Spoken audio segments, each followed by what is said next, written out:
आजच डाउनलोड करा आणि तुमच्या आवडत्या मालिकांचा आनंद लुटा।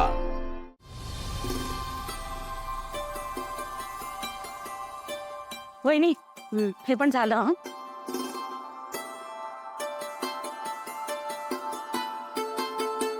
तरी सगळं सामान एकदा नीट चेक करून घे, तिकडे जाऊन गडबड नको। हा आई आई ऐक ना, वहिनीला सुद्धा पूजेचं वाण बनायला शिकव ना। कशाला? आपल्याशी खोटं बोलून फसवून हिने लग्न केलंय। अशा खोटारड्या मुलीला रामपोरांची सून बनवून मिरवायचंय का बाहेर? पण आता झाली ना ती सून। मोलकरी नाही ती आपल्या घरातली। हे मीरा, गपचूप घरात बसायचंय हं? अजिबात आमच्या मागे मागे यायचं नाहीये तिथे। शहाणपणा दाखवू नको स्वतःचा। आई अगं तू तरी काय पण काय शिकवणार होती तिला? सगळं तिच्या काकांकडनं नीट शिकून आलेली असणार आहे ती। आई बाबांनीच सांगितलं, सून म्हणून वटपौर्णिमा सार म्हणून या घरात तिचा गृहप्रवेश दादासाहेबांनी केला, मी नाही केला।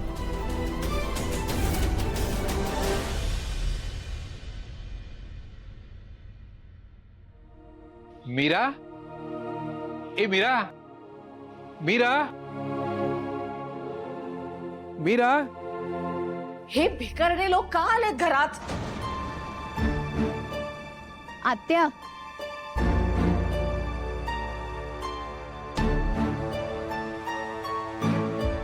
घरी बसले ना तरी चांगले आहेत ते।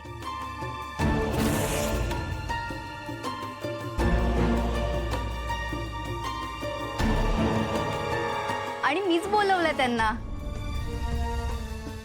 वहिनी अगं चल, काका आलेत तुझे, चल चल ये।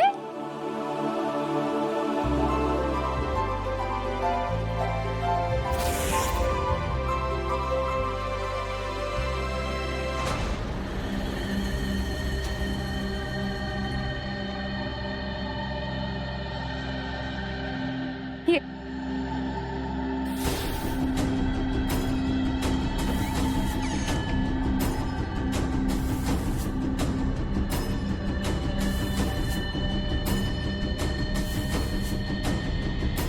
काका, श्रद्धा,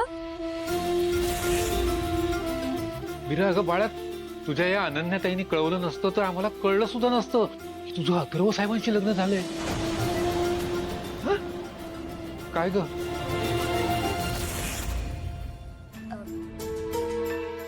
काका तुम्ही हे सगळं कशाला आणलं तेवढं? अगं तुला आशीर्वाद द्यायला येतच होतो, अचानक माझ्या लक्षात आलं की तुझी पहिली वटपौर्णिमा आहे।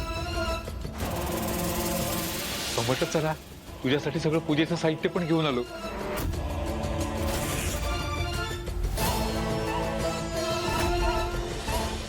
वहिनी अगं त्यांच्याशी काय इथेच बोलणार आहेस का तू? काका आत या ना। या या हो. श्रद्धा ये।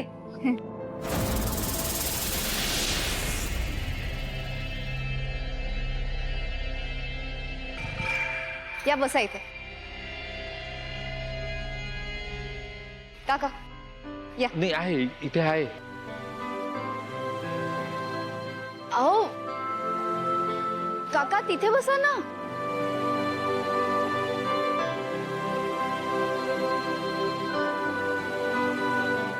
बरं ठीक आहे। नमस्कार बाई साहेब। खूपच म्हणजे घाईत लग्न उरकलं नाही आमच्या मीराचं।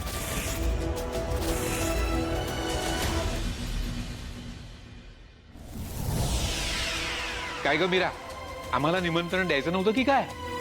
काय ग?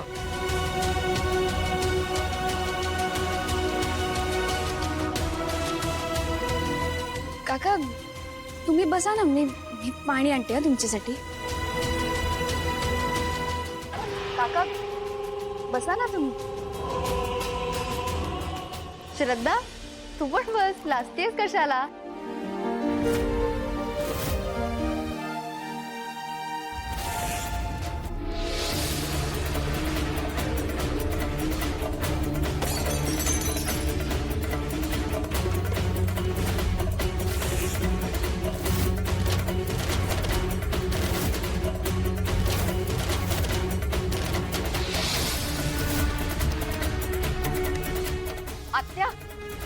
पाहुणे आहेत ते आपले. पाहुणे? कुठले पाहुणे ग? अशा भिकारी लोकांना घरात पाहुणे म्हणून घेतलं ना तर अख्खं घर भिकाऱ्यांनी भरून जाईल आपलं.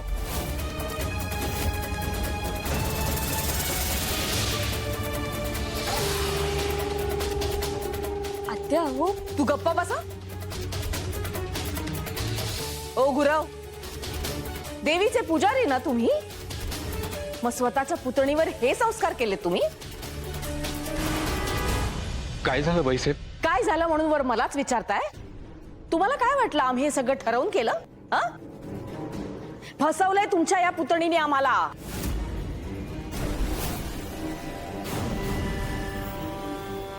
खरं तर आमच्या अथर्वचं लग्न मायाशी होणार होतं,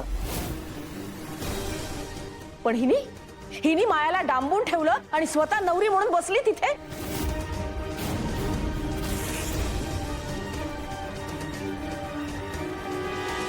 मीरा?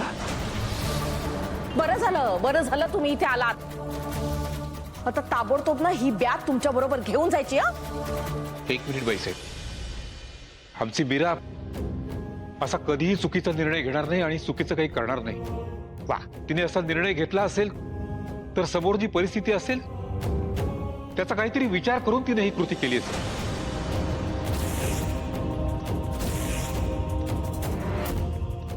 केलाय खूप चांगला विचार केलाय.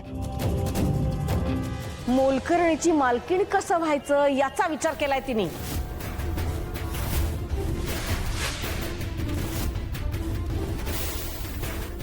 नाही नाही, हे शक्य नाही. बाईसाहेब, मंजिरी बाईसाहेब, तुम्ही तरी सांगा. आमच्या मीराला तुम्ही चांगलं ओळखता. मला सांगा, तुम्ही तिला लेक पालत होता. खरंच असं वाटतं तुम्हाला बाईसाहेब? आई, नागनाथ काका खरं तेच बोलतायत. मीराचा हेतू वाईट नव्हता. तिने हे सगळं फक्त वेदासाठी केलंय. आई प्लीज, तुम्ही तरी गप्प बसू नका. विश्वास ठेवा मीरावर. नाही, मी तर म्हणते तुम्ही फूस लावले तुमच्या लेकीला. काका हे बघा, तुम्ही आता इथे थांबू नका. तुम्ही गावी जा. का आता खरं बोचलं का तुला? हा, पण हेच खरं आहे. सत्य आहे की यांनी फूस लावली आहे तुला. स्वप्न दाखवली आहेत मोठ्या घराची सून व्हायची, हो ना? पण आधी स्वतःची लायकी तरी बघायची.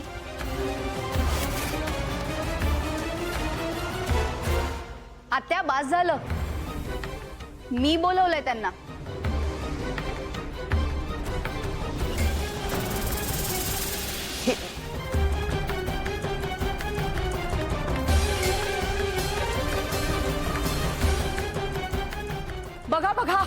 बघा तुमच्या पुतणीने काय केलंय. हिचं आयुष्य बर्बाद केलंय तिने. काय चूक आहे माझ्या मायाची? सांगा ना, काय चूक आहे? ती बिचारी लग्नाला उभी राहिली होती. काय चूक आहे तिची? तुमच्या मीराला हिने बहिणीसारखं वागवलं, करवलीचा मान दिला आणि त्या मीरानी काय दिलं हिला? फसवलं. तिच्या हक्काचं मंगळसूत्र तिच्याकडनं हिरावून घेतलं तिने.